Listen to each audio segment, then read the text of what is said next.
Communities west of Lafayette, especially those low-lying areas in Cameron Parish, are practically empty tonight. They followed the mandatory evacuation order.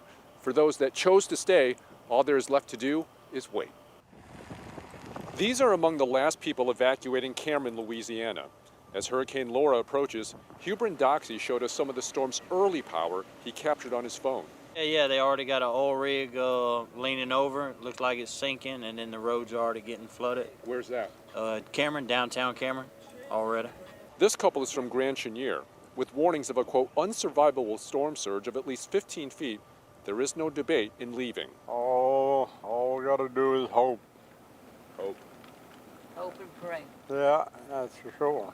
No one can get on this road down to Cameron, Louisiana at this point. Sheriff's deputies are blocking it off. The sheriff's office actually evacuated its facilities last night. They say nothing can survive the storm surge that's expected here. Moving toward Lake Charles, many homes are boarded up. Cameron and Calcasieu parishes are under mandatory evacuations. Did you see anybody else down there at this point? Very few vehicles left in Cameron.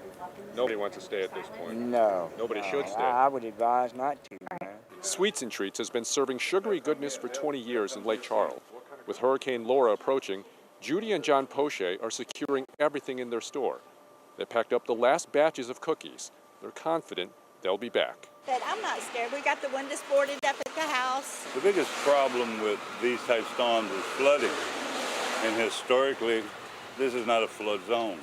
This building was built in 1908. My house was built in 1912, and they're still standing. Conditions are expected to worsen overnight and into the early morning hours. Reporting from Lafayette, Tom Trung, back to you.